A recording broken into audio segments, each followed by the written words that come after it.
اس دن کو اپنے بچوں اور اپنے احباب اقربا کو بتانے کی ضرورت ہے، اس کے احیاء کی ضرورت ہے کہ اس دن کیا ہوا تھا، کیونکہ اسلام کی سب سے پہلی جنگ جو کفار و مشرکین سے لڑی گئی رسول کریم صلی اللہ تعالیٰ علیہ وسلم کی قیادت میں، آپ کی سرپرستی میں، جس کو جنگ بدر کہا گیا، وہ رمضان المبارک کی 17ویں تاریخ کو پیش آئی تھی۔ 2 ہجری یعنی حضور پاک صلی اللہ تعالیٰ علیہ وسلم کے مکہ مکرمہ سے ہجرت کر کے 2 سال ہوئے تھے ابھی، 2 ہجری میں یہ جنگ واقع ہوئی تھی۔ اور اس کو قرآن پاک میں اللہ تبارک و تعالیٰ نے جس لفظ سے یاد فرمایا ہے وہ بڑی اہمیت کا حامل ہے۔ اللہ کریم نے فرمایا یوم الفرقان، یعنی حق اور باطل کے درمیان فرق کرنے والا دن ہے یہ۔ اس دن یہ حق اور باطل کے درمیان فرق کر دیا گیا ہے۔ اب اس کی تفصیلات ظاہر سی بات ہے میں ہر سال عرض کرتا ہوں، اور میں سب سے گزارش بھی کرتا ہوں کہ یہ ہماری تاریخ ہے جو اپنے بچوں میں منتقل ہوتی رہنی چاہیے۔ اگر آپ ہمارے اکابرین کی اور ہمارے مجاہدین کی تاریخ بچوں کو نہیں بتائیں گے تو پھر دوسرے چور جو ہے مجاہد بن کر کے تمہارے بچوں کے درمیان داخل ہوں گے، اور پھر جیسے کہ آج پورے سیلیبس کو دیکھیں، ہر جگہ کا سسٹم، سارے لوگ ذہن پر کنٹرول کرنے کے لیے نہ جانے کیسی کیسی شخصیات کو ہیرو بنا کر ہمارے بچوں کے ذہن میں ان کی تصویریں بٹھا دیں گے۔ کیوں نہ ہم اپنے بچوں کو ہماری تاریخ بار بار دہرائیں اور ان کے سامنے اس بات کا احساس دلائیں کہ الحمدللہ ہماری تاریخ بہت عظیم ہے، بہت عظیم ہے، اور اتنی عظیم ہے کہ اللہ تبارک و تعالیٰ نے جو وعدہ فرمایا مجاہدین کے ساتھ اس کو پورا فرمایا، حتیٰ کہ یہ وہ جنگ بدر ہے جس میں اللہ نے صحابہ کی مدد کے لیے 5000 فرشتوں کو اتارا تھا۔ 5000 فرشتے زمین پر نازل ہوئے تھے رسول کریم صلی اللہ تعالیٰ علیہ وسلم کے ان اصحاب کی مدد کے لیے۔ میں شروع سے چند باتیں عرض کرتا ہوں کہ اس کا پس منظر کیا تھا، جنگ بدر کیوں واقع ہوئی، کیا وجوہات تھیں۔ اب یہاں سے مجھے ان اعتراضات کو بھی رفع کرنا ہے جو اسلام کے چہرے پر لوگ ڈال کر رکھے ہوئے ہیں یا گرد و غبار ڈالنے کی کوشش کرتے ہیں کہ یہ تلواروں کا دین ہے، زور زبردستی کی گئی، جہاد کیا گیا اور لوگوں کو مارا گیا، پھر اسلام پھیلایا گیا۔ میں آپ سے ہی سوال کروں گا، یا ہمارے وہ غیر مسلم جن کو اس طرح کی خلش ہو وہ بھی سنیں، اور پھر آپ خود اپنے دل سے جواب دیں کہ حالات جب اس طرح کے آئیں تو آپ اس مقام پر لوگوں کے لیے کیا مشورہ دیں گے۔ میں چند تھوڑی باتوں کے بعد ان تمام چیزوں کو عرض کرتا ہوں۔ بات در حقیقت یوں تھی کہ اللہ کے حبیب صلی اللہ تعالیٰ علیہ وسلم آخری رسول ہیں، اللہ تبارک و تعالیٰ کا دین لے کر یہ تشریف لائے اور دین کو مکمل اللہ نے آپ پر فرمایا۔ مکہ مکرمہ میں آپ نے اعلان فرمایا جھوٹے خداؤں کی پرستش نہ کرو، جن کو تم نے ہاتھوں سے بنایا ان کی پوجا نہ کرو، جس نے تمہیں پیدا کیا اس کی عبادت کرو۔ یہی تو میرے آقا صلی اللہ علیہ وسلم کی تبلیغ ہے، کیا اس میں کوئی غلط ہے؟ انسان کو اس بات کا یقین دلانا کہ تم جس کے پیچھے لگے ہوئے ہو وہ تمہارا خالق نہیں ہے، تم اس کو پیدا کر رہے ہو، تم اس کو بنا رہے ہو، تم اس کو دیکھ رہے ہو، تو پھر اس کے پاس عبادتیں کیسے کرتے ہو؟ جس نے تمہیں بنایا ہے، جس نے تمہیں اس کائنات میں بسایا ہے، اس کی عبادت کرو۔ تو اللہ تبارک و تعالیٰ کی طرف بلانا رسول کریم صلی اللہ علیہ وسلم کا یہی تو مشن تھا۔ اب مکہ مکرمہ میں مشرکین جو تھے، یعنی جو شرک کرتے تھے، یعنی ایک اللہ کو نہیں ماننا چاہتے تھے، ہزار ان کو تبلیغ دعوت دینے کے بعد بھی، تو یہ جتنے دشمنی میں تھے وہ رسول پاک صلی اللہ تعالیٰ علیہ وسلم اور آپ کے جو ایمان لائے ہوئے ساتھی تھے ان کے خلاف کھڑے ہونا شروع ہو گئے۔ روزانہ کوئی نہ کوئی گھٹنا ہوتی تھی، کہیں کسی صحابی کو پکڑا، سارے لوگوں نے مل کے مارا، کیونکہ غریب تھے صحابہ۔ 13 سال تک یہ مصیبتیں برداشت کیا میرے آقا صلی اللہ علیہ وسلم نے مکہ مکرمہ میں، لیکن مجھے آپ بتا نہیں سکتے ان 13 سالوں میں کبھی بھی رسول کریم صلی اللہ علیہ وسلم نے اپنے ان اصحاب کو لے کر کے جنگ کا اعلان کیا ہو، 13 سال تک نہیں کیا۔ تو یہ مکی دور جو تھا وہ برداشت کرنے کا دور تھا، تحمل کا دور تھا۔ رسول کریم صلی اللہ تعالیٰ علیہ وسلم کے ساتھ کیا نہیں کیا ان لوگوں نے، مکہ والوں نے؟ سوشل بائیکاٹ کیا، اور آپ کے اصحاب کو آپ کے سامنے مارا، قید کیا، شہید بھی کیا۔ حضرت عمار بن یاسر، حضرت سیدہ سمیہ رضی اللہ تعالیٰ عنہ، یہ وہ لوگ ہیں جو مکہ میں ہی شہید ہو چکے تھے ابتدائی اسلام میں، جن کو مکہ کے کفار نے بنا کسی جرم کے مار دیا تھا۔ اب یہ تمام ظلم و ستم ہوئے، اللہ کا حکم ہوا، میرے آقا صلی اللہ علیہ وسلم نے کیا فرمایا؟ مکہ سے ہجرت فرما کر مدینہ تشریف لے آئے، مائیگریٹ کیا۔ یہ مائیگریشن اسلام میں ایک بہت اہم رول ادا کرتی ہے۔ حضور اکرم صلی اللہ تعالیٰ علیہ وسلم نے اپنے اصحاب کو حکم دیا کہ تم جہاں کہیں ہو مدینہ ہجرت کر کے آ جاؤ۔ مدینہ طیبہ چونکہ مکہ کی طرح نہیں تھا، وہاں کے لوگ نرم دل کے تھے، نرم طبیعت کے تھے، انہوں نے رسول کریم صلی اللہ علیہ وسلم کا استقبال کیا۔ اب مدینہ طیبہ میں حضور صلی اللہ علیہ وسلم کو تبلیغ اسلام میں کوئی دقت نہیں تھی، علل اعلان آپ اسلام کی دعوت دے رہے تھے، اور وہاں حضور پاک صلی اللہ علیہ وسلم کے پہنچنے سے پہلے ہی 70 سے زیادہ لوگ اسلام لا چکے تھے۔ کہاں پہ؟ مدینہ طیبہ۔ اب امن و امان کا ماحول قائم ہوا۔ رسول کریم صلی اللہ علیہ وسلم نے مدینہ طیبہ میں جاتے ہی مسجد بھی بنائی اور صحابہ اکرام کو بسایا، عقد مواخات قائم کیا، یعنی بھائی چارگی قائم کی انصار اور مہاجرین کے درمیان۔ یہ سب حالات تو مکہ والوں کو پہنچ ہی رہے تھے۔ اب وہ جل بھن گئے کہ ہمارے آنکھوں کے سامنے سے یہ صحیح سلامت نکل گئے، ہم ان کو مار نہیں سکے، اور مدینے میں جا کر کے یہ بس گئے ہیں اور کھلم کھلا ساری چیزیں کر رہے ہیں۔ تو یہاں پر مکہ والوں کی یہ جو جلن تھی، جو حسد تھی، ان کو کچھ نہ کچھ کرائم کرنے پر ابھار رہی تھی، اور ایسا نہیں کہ انہوں نے کچھ نہیں کیا۔ حضور پاک صلی اللہ علیہ وسلم کے پیچھے تلاشی کے لیے راستے میں ہی کتنی مرتبہ کتنے لوگوں کو لگایا، پھر جب حضور مدینے پہنچ گئے، حالات سازگار ہو گئے، تب بھی مکہ کے ڈاکو تھوڑے تھوڑے سے تعداد میں آتے، مدینے کے آس پاس جہاں کہیں صحابہ ان کو ملتے ان کو مار دیتے تھے۔ مجھے بتاؤ، کیا یہ امن و امان میں خلل ڈالنے والے کو آپ برداشت کریں گے؟ آج ہمارے ہندوستان کے بارڈر کے ارد گرد بھی اگر کوئی دوسری کنٹری کا نظر آئے تو ہم کیا کرتے ہیں اس کے ساتھ؟ اس کو پکڑ کے گرفتار نہیں کرتے؟ ارے مچھیرے جو سمندروں میں ادھر سے ادھر چلے جاتے ہیں تو گرفتار ہو جاتے ہیں بارڈر کراس کریں، لیکن مدینے میں کنٹینیو 1 سال تک وہ شب خون مارتے رہے۔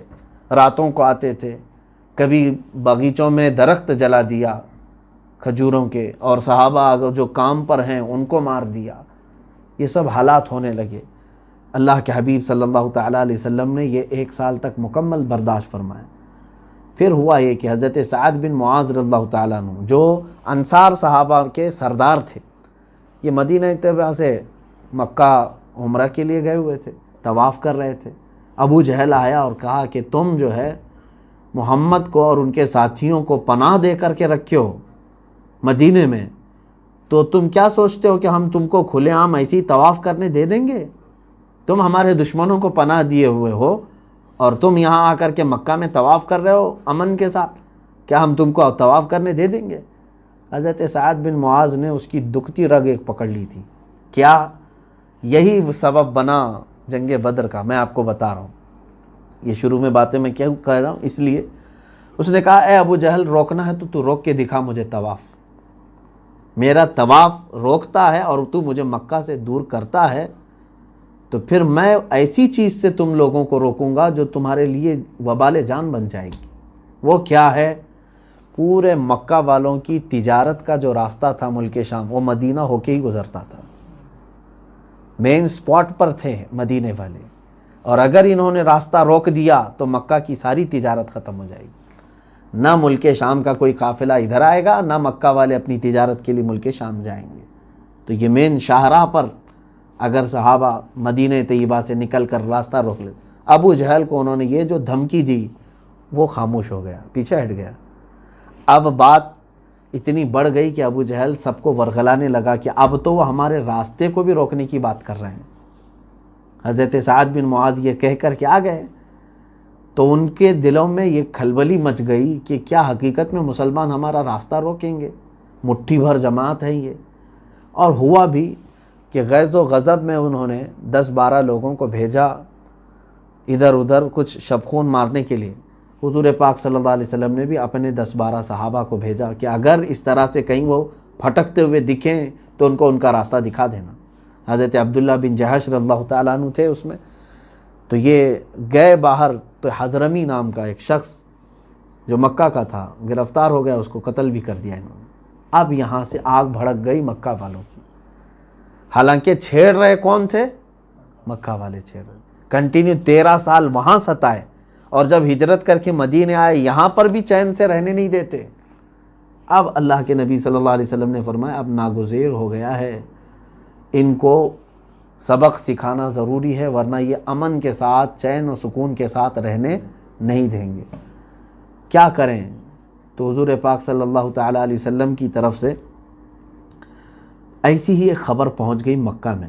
حالانکہ حضور پاک صلی اللہ علیہ وسلم نکلے نہیں تھے.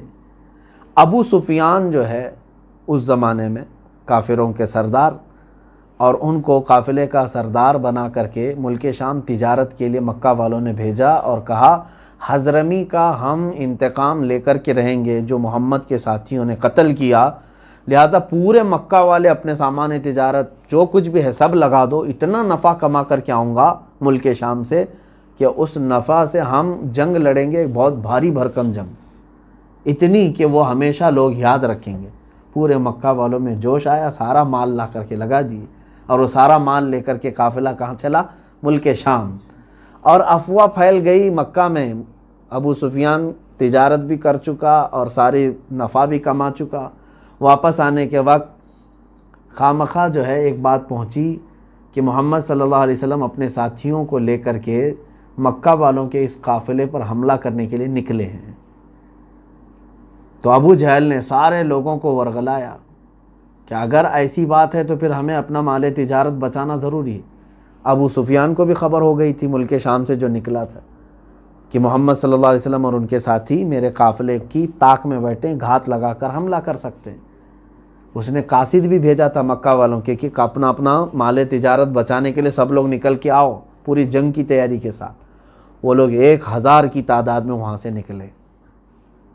مکہ میں کوئی باقی نہیں تھا, ابو لہب صرف رہ گیا تھا. باقی سارے جتنے سرداران قریش ہیں سب کے سب نکلے تھے. اب نکل کر کے وہ سارے لوگ آئے. ابھی زیادہ دور مکہ سے نہیں نکلے تھے کہ ابو سفیان نے وہ مدینے کا راستہ چینج کر کے ساحلی راستوں سے اپنے قافلے کو گزارا اور مکہ تک پہنچ گیا. قافلہ صحیح سلامت پہنچ گیا, نہ مال لٹا, نہ حملہ ہوا, کچھ بھی نہیں ہوا, کچھ نہیں ہوا. ابو سفیان نے کہا ہم مال تجارت کو بچانے کے لیے نکل رہے تھے مکہ سے, اب ضرورت نہیں ہے, چلو واپس جاؤ. لیکن ابو جہل نے کیا کہا, نہیں ہم چلیں گے بدر تک. بدر اس وقت ایک جگہ کا نام ہے, وہاں بدر نام کا ایک کنواں تھا یا کئی کنویں تھے, وہاں پر سالانہ میلہ لگتا تھا اور یہ لوگ گاتے بجاتے کھاتے تھے, سب مستی کرتے عیش کرتے, 2-3 دن پھر چلے جاتے تھے. اکثر آس پاس کے سب بدر میں جمع ہوتے. ابو جہل نے کہا ہم بدر تک جائیں گے, ناچیں گے, گائیں گے, خوب عیش کریں گے, اور محمد اور ان کے ساتھیوں کو ان کی یہ جرت کیسی ہوئی اس کا مزہ چکا کر کے آئیں گے کہ ہمارے قافلے کو روکنے کا سوچا کیسے. وہ لوگ نکلے تو میرے آقا صلی اللہ علیہ وسلم کو خبر ہو گئی.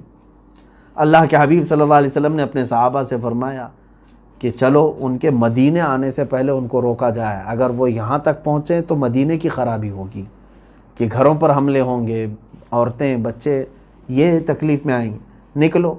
تو صحابہ اکرام رضوان اللہ تعالی علیہ مجمعین میں اس وقت جتنے تھے سب کو حضور نے ساتھ لے لیا. اب یہ جو قافلہ نکلا رمضان المبارک کی اس مقدس مہینے میں نکلا, 313 اس میں تھے. روایات الگ سے اگرچہ مختلف ہیں, بعض روایات میں 315, 319, 363 تک کی بھی تعداد آئی ہے الگ الگ کتابوں میں, لیکن صحیح روایت میں جو اکثر روایات میں ملتا ہے وہ 313. اور دوسری جو کچھ روایت میں جو 15 کی بات کہی ہے وہ یہ ہے کہ رسول کریم صلی اللہ علیہ وسلم اور ایک لاسٹ میں آنے والے صحابی تھے, ان کو ملا کر کے 15 کی تعداد بتائی گئی, 315. خیر یہ لوگ نکلے, ان کے پاس سامان جنگ بھی نہیں تھا, چند کے پاس تلواریں تھیں, باقی کے پاس نہیں. اکثر اب آپ اندازہ کریں 313 لوگوں میں کتنوں کے پاس گھوڑے تھے؟ صرف 2 گھوڑے ہیں, صرف 2 گھوڑے ہیں. ہاں تقریباً 70 کے قریب اونٹ تھے جن پر سامان لدا ہوا تھا اور قافلہ چل رہا ہے. تلواریں سب کے پاس نہیں ہیں, 2 گھوڑوں پر پورا قافلہ نکلا ہے، اور اس میں میرے آقا صلی اللہ تعالیٰ علیہ وسلم کے ساتھ نکلے ہوئے صحابہ میں تقریباً 5 یا 6 بچے بھی تھے، ان کو جنگ کرنے کی اجازت بھی نہیں تھی لیکن وہ شریک تھے۔ اب وہاں پر بدر کے وادی کے قریب جب پہنچے، اللہ کے حبیب صلی اللہ علیہ وسلم نے ایک جگہ پڑاؤ ڈال دیا اور فرمایا کہ یہیں پر ہمارا قیام ہوگا۔ کفار و مشرکین بھی وہیں پر آ چکے تھے۔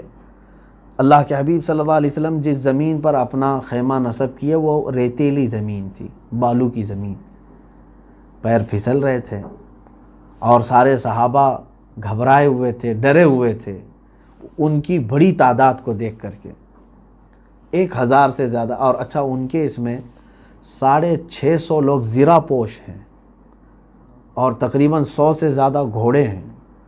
کس کے پاس؟ مکہ والوں کے پاس۔ تلوار باز ہیں، تیر باز ہیں، سب تیاریوں کے ساتھ آئے ہوئے ہیں، اور ادھر دیکھو تو کچھ بھی نہیں ہے۔ تو صحابہ اکرام رضوان اللہ تعالیٰ علیہ مجمعین کا یہ پہلا اتفاق تھا اس طرح اتنی بڑی تعداد کے آمنے سامنے ہونے کا۔ اللہ کے حبیب صلی اللہ علیہ وسلم نے اپنے صحابہ کو جمع کیا اور پہلے ایک نصیحت فرمائی اور پھر سوال کیا، تمہارا کیا ارادہ ہے کہ یہ جنگ ہونی چاہیے، جنگ ہونا چاہیے یا نہیں ہونا چاہیے؟ اب اس میں صحابہ کے جو ایمان افروز جوابات ہیں، ان میں سے جو صحابہ نے، جو حضرت مقداد رضی اللہ تعالیٰ عنہ، وہ کہتے ہیں کہ یا رسول اللہ صلی اللہ علیہ وسلم، ہم موسیٰ علیہ السلام کی قوم بنی اسرائیل کی طرح نہیں ہیں کہ اپنے نبی کو کہہ دیں کہ آپ اور آپ کا خدا جا کر لڑیں، ہم بیٹھے رہیں گے۔ اے نبی، ہم آپ کے دائیں بھی آئیں گے، بائیں بھی آئیں گے، آگے بھی اور پیچھے بھی، ہر وقت آپ کے ساتھ ساتھ لڑیں گے۔ اور پھر ایک صحابی نے کہا یا رسول اللہ صلی اللہ علیہ وسلم، ہم میں سے کسی کو بھی واپس جانے کا خیال نہیں، جہاں آپ کا پسینہ گرے گا وہاں ہمارا خون گرے گا۔ اللہ کے حبیب صلی اللہ علیہ وسلم نے ان کے جوابات کو تسلیم فرمایا، اور اس کے بعد اب رات کے وقت رسول کریم صلی اللہ علیہ وسلم نے تسلی دینے کے لیے صحابہ سے کہا، اے میرے صحابہ نہ گھبراؤ، ان کی تعداد اگرچہ 1000 سے زیادہ ہے، سینکڑوں میں ہے، لیکن اللہ ہمارے ساتھ ہے، اللہ ہمارے ساتھ ہے۔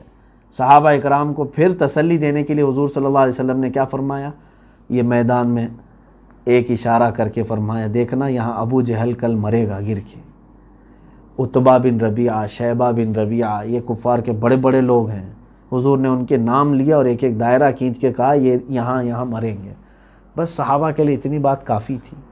جب نبی کونین صلی اللہ علیہ وسلم کی زبان سے یہ الفاظ نکلے تو اب صحابہ کا اتنا ٹینشن تو ختم ہی ہو گیا ہوگا کہ یہ تو جانے ہی والے ہیں، جن کے بارے میں حضور نے نام لے کر کے کہا ان کی موت تو پکی ہے، اور جگہ بھی حضور نے بتایا۔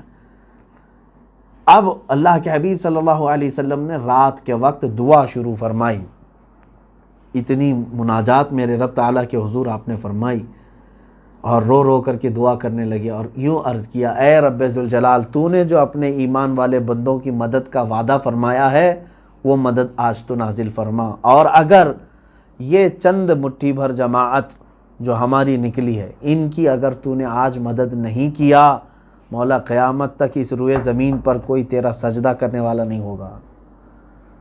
حضور صلی اللہ علیہ وسلم یہ محبت بھرے جملے ہیں، اپنے رب کے حضور عرض کر رہے ہیں، پھر کبھی تیری عبادت نہیں ہو سکے گی، مولا تو ان کی مدد ضرور فرما۔ سیدنا ابو بکر صدیق رضی اللہ تعالیٰ عنہ کھڑے تھے، حضور صلی اللہ علیہ وسلم سے وہ کہنے لگے، آقا بس فرمائیں، اس لیے کہ مولا تعالیٰ آپ کی ضرور مدد فرمائے گا، آپ کی دعا کو اللہ رد نہیں فرمائے گا۔ بارش شروع ہو گئی، بارش شروع ہو گئی رات کے وقت۔ اب مسئلہ ایسا تھا کہ حضور جس طرف کھڑے یا قیام کیے تھے ریت کی زمین ہے، بالو ہے، اور کفار و مشرکین نے اچھی مٹی والی زمین اپنے لیے منتخب کر لی تھی کہ گھوڑے نہ پھسلیں اس پہ۔ اب بارش آنے کے بعد ہوا یہ کہ ریت جم گئی، مضبوط ہو جاتی ہے، پانی گرتے ساتھ ہی ریت مضبوط ہو گئی، اور مٹی والی زمین پورا کیچڑ ہو گئی۔ تو حضور صلی اللہ علیہ وسلم نے فرمایا یہ اللہ کی پہلی مدد ہے۔ ان کے پیر پھسلنے لگ گئے، چکنی مٹی تھی، اور ان کے گھوڑے ادھر سے ادھر پھسلنے لگ گئے رات کے وقت ہی۔ اب صبح ہوئی، یہی 17 رمضان المبارک کی فیصلہ کن جنگ تھی یہ، اور کفار و مشرکین جو غرور میں چڑھے ہوئے تھے، نشہ تھا ان کو، تکبر اتنا، کھمنڈ اتنا، وہ خاطر میں نہیں لاتے، کیونکہ مکہ میں اتنا صحابہ کو مارا تھا، پریشان کیا تھا، ان کے گھر لوٹے تھے، ان کو ایسے ہی لگتا تھا کہ ابھی بھی ہم ان کو کچا چبا جائیں گے۔ اب رسول کریم صلی اللہ تعالیٰ علیہ وسلم نے دن کے موقع پر اپنے صحابہ کرام میں سے 3 کو سب سے پہلے آگے بھیجا۔ اس میں حضرت امیر حمزہ رضی اللہ تعالیٰ عنہ، حضرت ابو عبیدہ بن جراح رضی اللہ تعالیٰ عنہ، تیسرے مولا کائنات شیر خدا علی مرتضیٰ رضی اللہ تعالیٰ عنہ۔ یہ تینوں میدان میں آئے۔ ان کے مقابل میں جو وہاں سے آئے تھے وہ بڑے بڑے پہلوان تھے، عتبہ بن ربیعہ، شیبہ بن ربیعہ اور ولید بن عتبہ۔ یہ بڑے پہلوانوں کو کہا جاتا ہے جن کے نام میں ذکر کر رہا ہوں۔ یہ مکہ کے بڑے بڑے پہلوان بھی تھے، سردار بھی تھے۔ حضرت علی کرم اللہ وجہہ الکریم کے مقابل میں جو آیا وہ ایک ہی وار میں ختم ہو گئے بیچارہ، اور حضرت امیر حمزہ رضی اللہ تعالیٰ عنہ کے مقابل میں جو آیا اس کو بھی آپ نے فوری طور پر جہنم رسید کر دیا۔ حضرت ابو عبیدہ بن جراح کے مقابل میں جو آیا تھا اس نے حضرت ابو عبیدہ کو زخمی کر دیا تھا۔ آپ زخمی ہوئے لیکن حضرت علی رضی اللہ تعالیٰ عنہ فوراً پلٹ کر کے آئے، اس تیسرے کو بھی جہنم میں پہنچا دیا۔ کفار میں غلغلہ مچ گیا کہ بڑے بڑے 3 سردار ایک ساتھ چلے گئے، اور صحابہ میں اتنا بلند نعرہ لگا کہ زمین گونج گئی اللہ اکبر کی آواز سے، کیونکہ اب یہاں پر صاف نظر آ رہا تھا کہ اللہ تعالیٰ کی مدد اب اہل حق کے ساتھ کیسے ہے۔ اب کفار و مشرکین میں سے ابو جہل نے سب کو ورغلانا شروع کیا اور کہا کہ اے لوگو گھبرانا مت، ہمارے خدا ہمارے ساتھ ہیں۔ اور پھر اس کے بعد دو بدو جو مقابلہ ہوتا ہے آمنے سامنے، یہ شروع ہو گیا دوپہر کے وقت۔ اب اس گھماسان کی جو لڑائی تھی اس میں ہوا یہ کہ شیطان اپنی فوج لے کر کے ادھر بھی آیا ہوا تھا۔ یہ بھی روایت ہے، شیطان اپنی فوج لے کر کفار مکہ کے ساتھ ہے، اور وہ بھی انسان کی شکل میں آیا ہے۔ سراقہ بن مالک نام سے ایک شخص ہے، اس کی شکل میں شیطان آیا ہوا ہے لڑنے کے لیے۔ تو میرا مولا کب یہ گوارہ فرمائے گا شیطان اپنی فوج لے کر کے آئے اور وہ اپنے حبیب کو تنہا چھوڑے؟ اللہ تبارک و تعالیٰ نے 3000 فرشتوں کو اتارا، کس کے لیے؟ اپنے نبی صلی اللہ علیہ وسلم اور صحابہ کی اعانت کے لیے، تعاون کے لیے 3000 اتارے۔ اس کے بعد پھر 2000 آئے، 5000 فرشتے اترے، اور اس کے بعد ایسی لڑائی کہ صحابہ فرماتے ہماری تلواروں سے اس وقت سبزی بھی نہیں کٹتی تھی، کند تھی، مڑی ہوئی تلواریں تھیں، برسوں سے زنگ لگی ہوئی، سبزی کاٹنے کے برابر بھی نہیں ہوتی تھی، کیونکہ ہم جنگ کی تیاری سے آئے نہیں تھے۔ لیکن کمال کی بات ہے کہ ہم اگر لڑتے ہوئے کسی کافر کے قریب جاتے، ابھی ہماری تلوار اس کے گردن کے قریب ہوتی کہ گردن اڑ کر جا چکی ہوتی۔ نہ ہم نے مارا نہ محنت کی۔ قرآن میں اللہ نے وہ بھی آیت نازل فرمائی سورہ انفال میں، اللہ تعالیٰ فرماتے فَلَمْ تَقْتُلُوهُمْ وَلَكِنَّ اللَّهَ قَتَلَهُمْ۔ اے محبوب آپ فرمائیں ان کو کہ تم سب نے نہیں قتل کیا، ان کو اللہ نے قتل کیا ہے، ہاتھ تمہارا تھا، کام اللہ کا تھا۔ اب جو کفار مکہ لڑنے کے لیے بدر میں آئے تھے ان میں سے جو بعد میں ایمان لائے، انہوں نے کہا بدر کے میدان میں جب ہم لڑ رہے تھے عجیب و غریب لوگوں کو ہم نے دیکھا جن کو ہم نے نہ مدینے میں کبھی دیکھا تھا نہ مکہ میں کبھی دیکھا تھا، اور ان کی ہیبت ایسی تھی کہ جب وہ سامنے آتے تو ہماری تمام چیزیں ختم ہو جاتی، طاقت و قوت۔ اچھا اس سے پہلے ایک اور کام، اللہ کے حبیب صلی اللہ تعالیٰ علیہ وسلم نے ابو جہل جب پکارنا شروع کیا، جوش دلانے لگا، حضور نے مٹی کی کچھ کنکریاں اٹھائیں اور کفار مکہ کی طرف یوں کہہ کے پھینک دیا شاہت الوجوہ، تمہارے سب چہرے برباد ہو جائیں۔ اتنا تھا کہ روایت میں ہے کہ وہ کنکری تقریباً ہر کافر کی ناک تک گئی، اور اس کے بعد ان کے اندر پوری طاقت ہی ختم ہو چکی تھی، قوت دفاع بھی نہیں تھا، ڈیفنس کی قوت تک نہیں تھی۔ کس سے تم لوہا منوانے کی کوشش کر رہے ہو؟ کس سے؟ وہ کائنات کے سب سے طاقتور رسول محترم صلی اللہ تعالیٰ علیہ وسلم سے۔ رسول کریم صلی اللہ تعالیٰ علیہ وسلم کی مدد کے لیے اللہ نے 5000 فرشتے اتارے۔ بہرحال اس جنگ کا ہونا کیا تھا وہ تو ہمیں صاف نظر آتا ہے، ایک طرف اہل حق ہیں اور وہ بھی کمانڈر یا ان کی قیادت کرنے والے کائنات کے سب سے افضل سب سے اشرف انسان محمد الرسول اللہ صلی اللہ علیہ وسلم ہیں، اور وہ ادھر دعائیں کر رہے ہیں۔ تو ادھر صحابہ اکرام رضوان اللہ تعالیٰ علیہ مجمعین جو نہتے ہیں اور وہ بھی صرف اللہ اور اس کے رسول کے بھروسے پر آئے ہوئے ہیں۔ کئی صحابہ ایسے ہیں جن کے پیروں میں چپل بھی نہیں ہے، نالین بھی نہیں ہے، اور وہ کیسا ان کا جذبہ تھا، دھوپ میں، گرمیوں میں، بدر کے موقع پر وہ لڑ رہے تھے۔ حضرت عکاشہ رضی اللہ تعالیٰ عنہ ایک صحابی وہ فرماتے ہیں میرے پاس کچھ بھی نہیں تھا، تلوار بھی نہیں تھی، کچھ نہیں۔ اللہ کے حبیب صلی اللہ علیہ وسلم کے پاس آیا اور کہنے لگا کہ یا رسول اللہ صلی اللہ علیہ وسلم، کیا میں خالی کھڑا رہوں؟ میرے بھائی دیگر مجاہدین لڑ رہے ہیں۔ حضور اکرم صلی اللہ علیہ وسلم نے فرمایا دیکھو تم بھی کوئی لکڑی اٹھا لاؤ، جنگ لکڑیوں سے نہیں لڑی جاتی۔ وہ کہتے ہیں کہ مجھے قریب میں ایک پڑی ہوئی لکڑی ملی، وہ لا کر کے میں نے حضور کے پاس پیش کیا، اللہ کے حبیب صلی اللہ علیہ وسلم نے اس پر اپنا ہاتھ پھیرا۔ حضرت عکاشہ کہتے ہیں اسی کو میں تلوار بنا کر لڑتا رہا، کتنوں کو تو میں نے اس سے مارا ہے، جس کو میری لکڑی پڑتی اتنا گہرا زخم ہوتا کہ اس کی چمڑی الگ ہو جاتی تھی لکڑی سے، اور وہ لکڑی کئی سالوں تک محفوظ رہی حضرت عکاشہ نے جو جنگ بدر میں استعمال کی تھی۔ عزیزان گرامی، یہ جنگ بدر میں جو حالات ہوئے، اس کے بعد کفار مکہ کی ایسی درگت بنی کہ وہ ہیبت کی وجہ سے میدان چھوڑ کر بھاگنے پر مجبور ہو گئے۔ سارا ساز و سامان سب میدان میں چھوڑا اور بھاگے۔ اس میں ابو جہل قتل ہو گیا تھا، امیہ بن خلف قتل ہو چکا تھا، امیہ بن حرب یہ قتل ہو چکا تھا، عتبہ شیبہ یہ قتل ہو چکے تھے، یہ سارے قتل ہو گئے تھے جنگ بدر میں۔ جو بڑے بڑے وہاں کے میٹنگ کرنے والے سردار تھے، یہ حرم پاک میں میٹنگ کرنے والوں کی جو ایک ٹیم تھی، وہ پوری ٹیم ایک ساتھ چلی گئی، یعنی غیبت کٹے والے پورے چلے گئے۔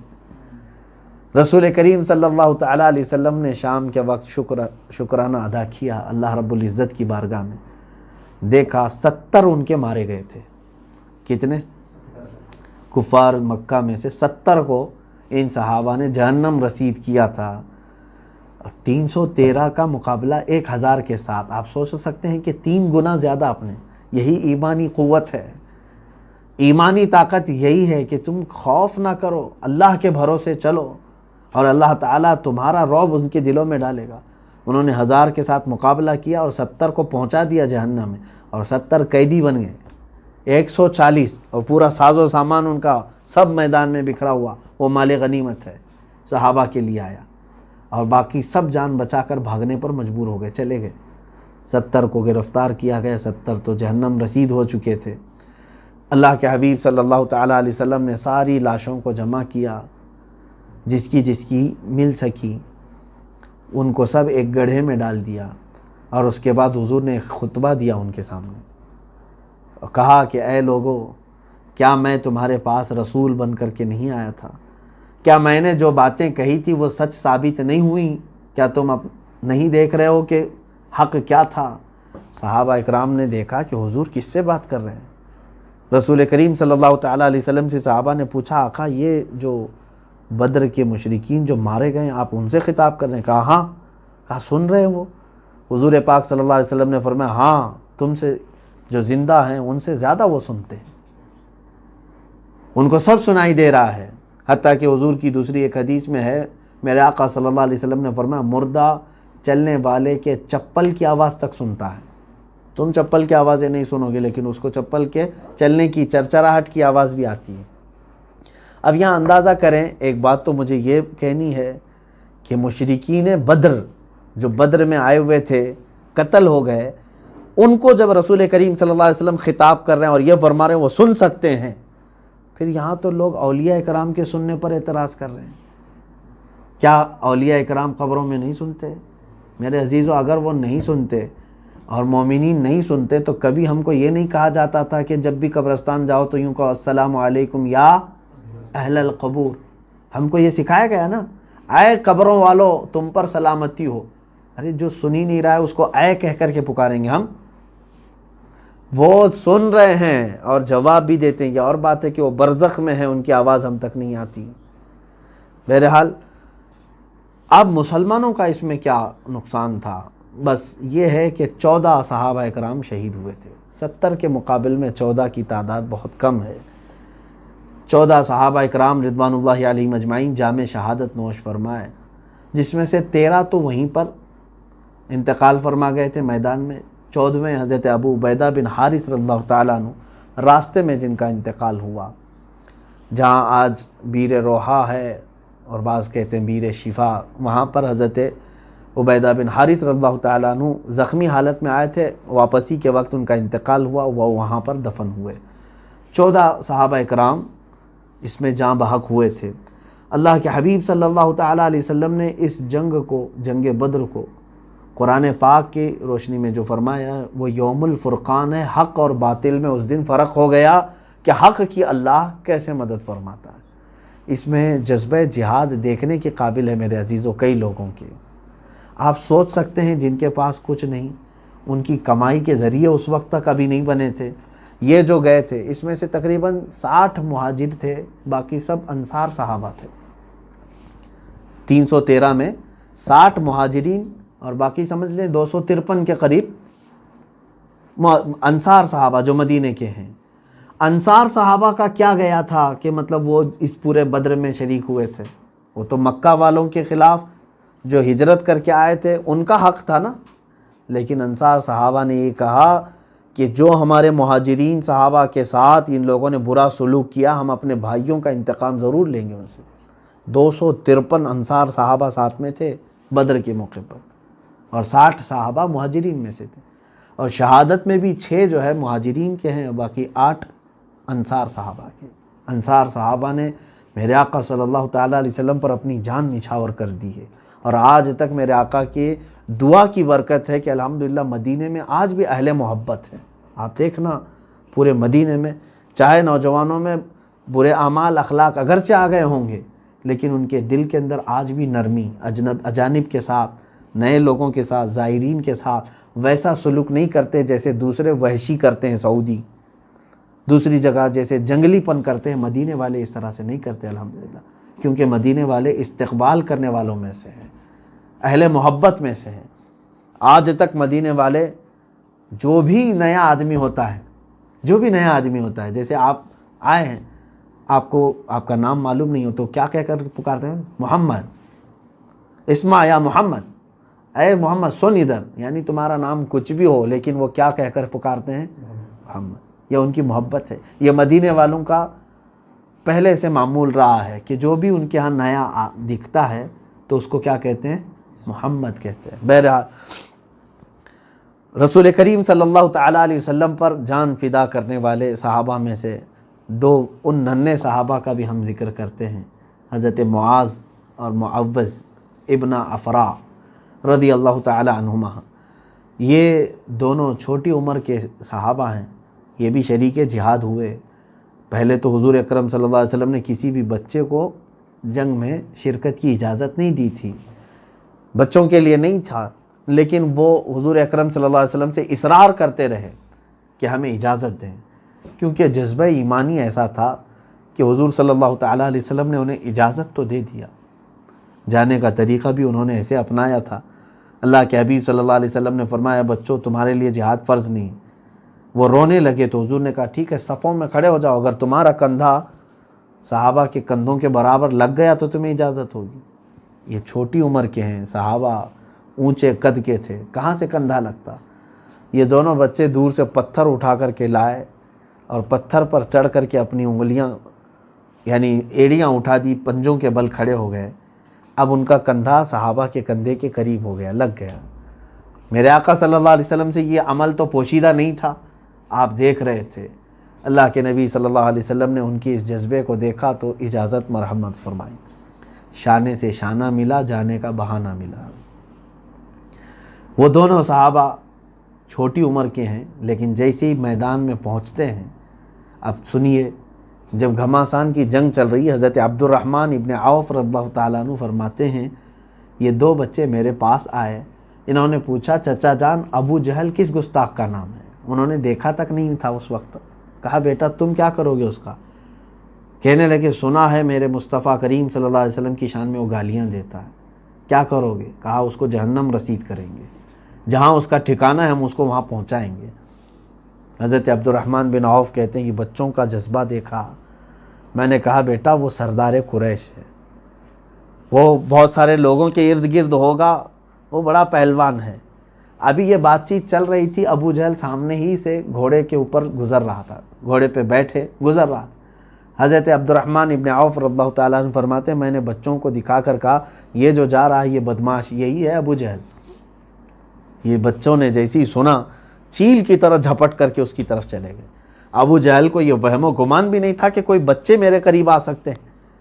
یہ دونوں چھوٹے بچوں نے گھوڑے کی ٹانگ پر تلوار ایسی ماری کہ وہ نیچے زمین پر گر گیا اچانک۔ جیسے ہی وہ گرا دونوں چڑھ کر کے اس کے سینے پر بیٹھ گئے، اتنی تیزی سے کہ اس کو جکڑ لیا۔ اس کو ہاتھ پیر ہلانے کی تک قوت نہیں تھی۔ ان دو بچوں کے گرفت میں وہ مجبوراً پھنس گیا ایسے، اور اس وقت وہ ہائے ہائے کرنے لگا جب انہوں نے گردن پر اس کے تلوار رکھ دی۔ ان بچوں نے گردن پر تلوار رکھ دی تو کہنے لگا ہائے ہائے، مجھے مرنے کا غم نہیں کیونکہ میں عرب ہوں اور عرب موت سے ڈرتے نہیں۔ اس نے شعر کہا تھا آخر میں، لیکن غم صرف اس بات کا ہے کہ مجھ جیسا پہلوان نہیں مار رہا ہے مجھ کو، ایک چھوٹا بچہ مجھے مار رہا ہے۔ میرے عزیزو یہی قدرت خداوندی ہے۔ مولا تعالی ہمیشہ بڑی بڑی طاقتوں کو بہت چھوٹی طاقت سے ہلاک کرتا ہے۔ نمرود اگر مچھر سے مر گیا، فرعون پانی سے ہلاک ہو گیا، شداد ٹھوکر سے اگر مر گیا، قارون زمین میں دھس کر چلا گیا، تو اسی طرح ابو جہل کو بھی کسی چھوٹی ہی چیز سے ہلاک ہونا تھا۔ لیکن صحابہ اکرام چھوٹے صرف عمر میں تھے، باقی مقام میں کوئی ان کے اندر چھوٹا پن نہیں تھا۔ ان دونوں بچوں نے ابو جہل کے گردن کو الگ کر دیا۔ اب مکہ کے یہ جتنے مشرکین تھے ان میں ایک بہت بڑا یہ مسئلہ پھیل گیا کہ ابو جہل سردار قریش مارا گیا اور وہ بھی بچوں نے مارا ہے۔ بھگدڑ مچ گئی، سب ایک دوسرے پر ٹوٹ پڑے کہ پکڑو ان بچوں کو پہلے۔ یہ بچے تو وہاں سے صحیح سلامت نکل کے آ ہی گئے تھے، لیکن اس میں سے حضرت معاذ رضی اللہ تعالیٰ عنہ جو بڑے صاحبزادے ہیں، ان کے مونڈھے پر کسی کافر نے تلوار چلا دی، یعنی ہاتھ پر، جس کی وجہ سے ان کا ہاتھ کٹ گیا، اور ہاتھ کٹا ایسے کہ بغل کی چمڑی سے لٹک رہا تھا، پوری طور پر کٹا نہیں، سیدھا ہاتھ جب ان کا کٹا، اس وقت بھی اس بچے نے ہمت نہیں ہاری، یہاں ہم ٹھوکر پر بیٹھ جائیں گے۔ وہ ہاتھ کٹ گیا ہے اور چمڑی سے لٹکا ہوا ہے بغل کی، دوسرے ہاتھ میں تلوار اٹھائی اور للکارنا شروع کیا، اے ظالمو، اے گستاخو، اب بھی میرے اندر دم باقی ہے۔ اور پھر اسی طرح سے للکارتے ہوئے سامنے آتے تھے۔ صحابہ فرماتے ہیں کہ ہم نے ان بچوں کو دیکھا، حضرت معاذ رضی اللہ تعالیٰ عنہ نے اپنا ہاتھ پیر میں نیچے رکھ کر کے دبایا اور کھینچ کے نکال دیا جو چمڑی سے لٹکا ہوا تھا۔ کیوں؟ وہ کہہ رہے ہیں کہ بار بار یہ ہاتھ لٹک لٹک کر کے سامنے آ جاتا تھا، اب جب یہ اس کا جوڑ ختم ہو گیا ہے تو لٹک کر کے ہاتھ چمڑی سے باہر نکل کے آ جاتا، ادھر سامنے آتا تھا۔ تو معاذ نے کہا مجھے اس ہاتھ کی ضرورت نہیں جو اللہ کی رضا حاصل کرنے میں خلل اندازی کر رہا ہو، نکال کر پھینک دیا۔ یہ اور بات ہے کہ یہ دونوں بچوں کی شہادت ہوئی ہے اس میدان میں، دونوں بچے اس میدان میں شہید ہوئے۔ بدر کے سب سے خوش نصیب صحابہ، حضور صلی اللہ علیہ وسلم کے سارے صحابہ میں افضل صحابہ خلفائے راشدین ہیں۔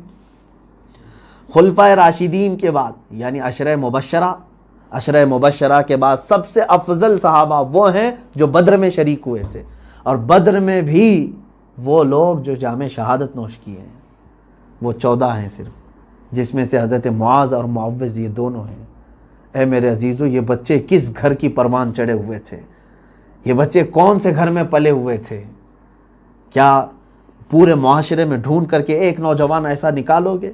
آج تو پوری دنیا میرے آقا صلی اللہ تعالیٰ علیہ وسلم کو گالیاں دینا اور گندے کارٹون بنانا اور میرے آقا صلی اللہ علیہ وسلم کی شان میں توہین کرنا ایک پورا کھیل بنا رکھی ہے۔ پورا انٹرنیٹ بھرا رہتا ہے گالیوں سے۔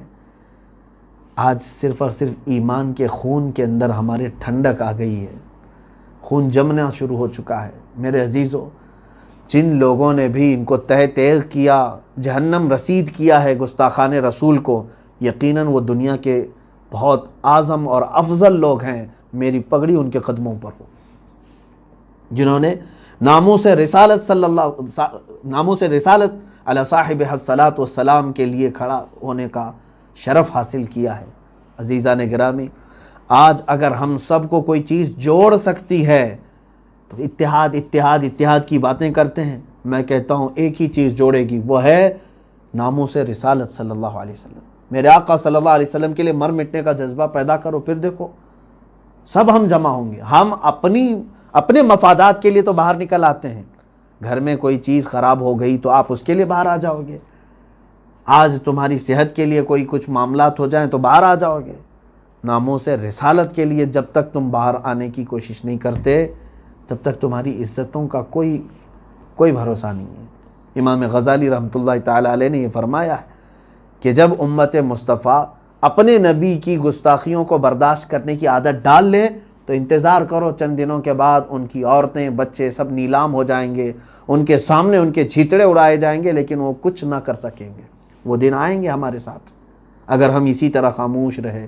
عزیزان گرامی وقار، مصطفیٰ کریم صلی اللہ تعالیٰ علیہ وسلم پر جتنے اوچھے حملے کیے تھے مکہ والوں نے، مدینے کے یہ 313 صحابہ نے ان کے دانت کھٹے کر دیے تھے، ان کو ناکوں تلے چنے چبا دیے تھے۔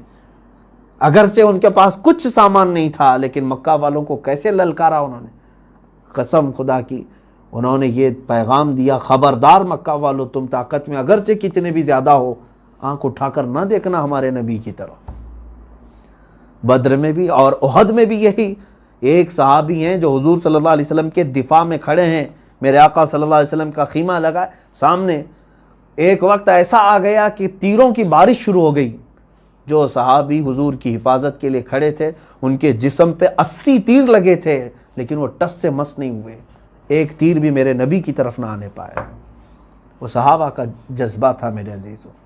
بدر ہمیں یہی تعلیم دیتا ہے کہ اپنے بچوں کو ناموس رسالت سکھاؤ، اور اگر تم نے محبت مصطفیٰ صلی اللہ علیہ وسلم اپنے بچوں کو پلا دیا، ایک دن آئے گا کہ تم ساری محبتیں خود اکٹھا کر لوگے، ہر کوئی تمہاری محبت کرے گا، تم سے محبت کرے گا، کیونکہ اللہ کا یہ ذمہ کرم پر ہے، اللہ کے ذمہ کرم پر ہے تمہاری محبت لوگوں کے دلوں میں ڈالنا۔ اگر تم نے اپنے بچوں کو اللہ اس کے رسول کی محبت ڈالی تو اللہ تمہارے بچوں کے دلوں میں تمہاری عظمت اور محبت ڈالے گا۔ آج بدر کے یہ تمام معاملات دیکھنے کے بعد میرے عزیزوں، تاریخ پھر سے ہمارے سامنے اسی طرح کی دہرائی جاتی ہے۔ اب میں آتا ہوں ان اعتراضات پر جو میں نے شروع میں کہا تھا۔ نان مسلم، غیر مسلم یا کوئی بھی ملحد ایتھسٹ اگر اس کو ایسا لگتا ہے کہ جہاد کوئی ایک سخت قسم کا حکم ہے اسلام میں، تو میں اس سے کہتا ہوں کہ تیرے گھر کے آس پاس اگر تجھے 13 سال پریشان کر دیا جائے اور لوٹ مار مچائی جائے، تمہارے بچوں کو قتل کیا جائے، تب تم کیا ایکشن لوگے؟ کیا کوئی ایکشن نہیں لوگے؟ مصطفیٰ کریم صلی اللہ علیہ وسلم اور صحابہ نے 13 سال جو برداشت کیا مکہ میں، وہ کیوں نہیں بتاتے آج؟ وہ کیوں نہیں کہتے ہیں؟ 13 سال تک مکہ میں کبھی حضور نے حملہ کیا؟ ہر چیز برداشت کی۔ 3 سال تک تم نے بائیکاٹ کر کے رکھا تھا میرے آقا کا، چمڑے کھائے ہیں، پتے کھائے ہیں رسول کریم صلی اللہ علیہ وسلم، اور اسی غم میں ماں خدیجۃ الکبریٰ کا انتقال ہو چکا ہے۔ حضور اکرم صلی اللہ علیہ وسلم نے پہاڑ اٹھائے وہاں پر غموں کے، اور اتنے دنوں میں کبھی پلٹ کر کے حملہ نہیں فرمایا، اور مدینہ آنے کے بعد اب بھی تم سکون سے نہیں رہنے دو گے، شب خون مارنے کے لیے 10 12 کے جتھے بھیجو گے، درخت جلا کر کے جائیں گے، نہتے صحابہ کو مار کے جائیں گے، تب بھی ہم ڈیفنس نہیں کریں گے، تب بھی ہم ڈیفنس نہیں کریں گے۔ میرے آقا صلی اللہ علیہ وسلم نے جو ڈیفنس کیا، اسی کا نام جہاد ہے، اور میں کہتا ہوں اس طرح کا حق پوری دنیا میں ہر انسان کو حاصل ہونا چاہیے۔ کیا نہیں حاصل ہے؟ ہر ملک کو یہ پاور حاصل ہے۔ یہ ظالم پروپیگنڈا پھیلاتے ہیں میڈیا، دجالی میڈیا، جہاد جہاد جہاد نام سے۔ جہاد کو کیا سمجھ رکھا ہے تم نے؟ جہاد کوئی ناپاک نام ہے؟ جہاد اسلام کا ایک پوتر لفظ ہے، مقدس ورڈ ہے، اور اسی ورڈ کو اگر تم سمجھو گے تو ہم بھی اپنے ملک کی حفاظت کر سکیں گے۔ جو ہمارے ملک کی طرف اور اس کی ساکھ کو، اس کی سالمیت کو خطرہ بنے، ہم اس کے ساتھ لڑیں گے۔ یہی ہے جہاد، جو ہے کسی کو جان بوجھ کر کے قتل کرنے کا نام نہیں۔ جہاد یہ نہیں ہے کہ بم باندھ کر کے مجمع میں جا کر ناحق بچوں کو، عورتوں کو اڑا دیں۔ اگر کوئی اس طرح کی بدنامی کر رہا ہے جہاد کی تو اس کا کوئی تعلق نہیں ہے اسلام سے۔ میں نہیں مانتا کہ ایسا کوئی جہاد ہوتا ہے کہ بم باندھ کر کے پبلک ایریے میں آ کر کے کوئی اڑا دیا، اس کا نام جہاد ہے۔ جہاد یہ نہیں ہے۔ جہاد ہمیں جو اس کی تعلیمات ہیں، میں دعوت دینا چاہتا ہوں ان لوگوں کو کہ پہلے پڑھو اسلام کو، پھر بولو۔ صرف میڈیا میں بیٹھ کر کے بھونکنے کا مطلب ایجوکیشن نہیں کہتے اس کو. اور اکثر تو جاہل لوگوں کو لا کر کے اینکر بنایا گیا, بیٹھایا گیا, ان کو پتہ ہی نہیں ہے ہوتا کیا ہے. اسلام, قرآن, میرے آقا صلی اللہ علیہ وسلم کی سیرت تم کیا جانو. جہالت میں پوری زندگی گزر گئی.